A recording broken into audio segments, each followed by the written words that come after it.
ચણા અને મગ બેને આપણે સરસ પલાળી લીધા હતા. એકદમ મસ્ત જો પલાળી દીધા છે અને એકદમ આપણે સરસ ફૂલી ગયા છે. તો આપણે આને વઘાર કરીશું. વઘાર કરી અને લુખ્ખા ખવાય ને ચણા ચટપટી થાય ને એવો આપણે સરસ બનાવી નાખવાનું છે. પ્રોટીન ભરપૂર આમાં હોય છે અને છોકરાને ખાવાની મજા આવે છે. અને નાસ્તાના ડબ્બામાં ભરી દીધા હોય ને તો એ છોકરું ખાઈ શકે છે. તો આપણે આમાંથી પાણી કાઢી નાખીને કોરા કરી લેવાના છે. આપણે આ બધું છે ફણકાવો હોય તો ફણકાવી શકાય, પણ આપણે ફણકાવાના નથી. આપણે એ મસાને વઘારી લેવાના છે. તો આવી રીતના આપણે કાઢીશું એટલે અંદર પાણી હોય તે બહાર નીકળી જાય. ડુંગળી ને ટમેટું આપણે આને કટિંગ કરીશું. ઝીણું ઝીણું આપણે કટિંગ કરી નાખીશું. ટમેટાને આપણે ઝીણું જ કાપીશું. આપણે લીલો મરચાં બે નાખવાના છે. ઝીણા ઝીણા કટિંગ કરી લેવાના છે.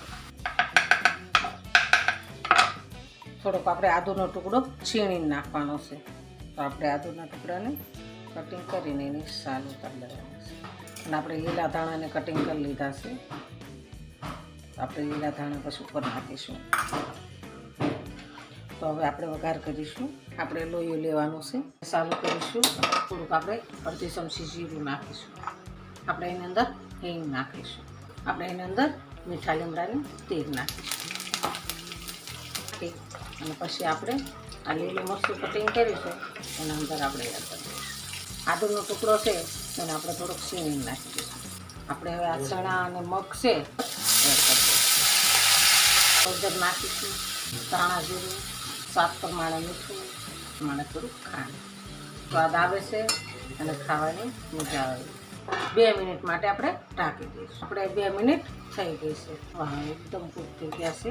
તો આપણે આને નીચે ઉતારી લેવાનું છે.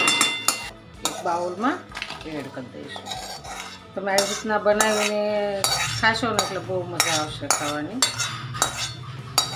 આપણે એની અંદર હવે આ ડુંગળી કાપી છે, ટમેટું એડ કરી દઈશું. ટમેટું સડી જાય ને પછી ખાવાની મજા નથી આવતી, એટલે આપણે ઉપર નાખવાનું. તો ઉપર લીલા ધાણા એડ કરીશું.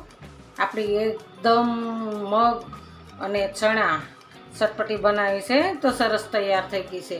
તો હાલો ખાવા. જો અમારો વિડીયો ગમે તો લાઈક, શેર અને સબસ્ક્રાઈબ કરી દેજો. રાધે રાધે.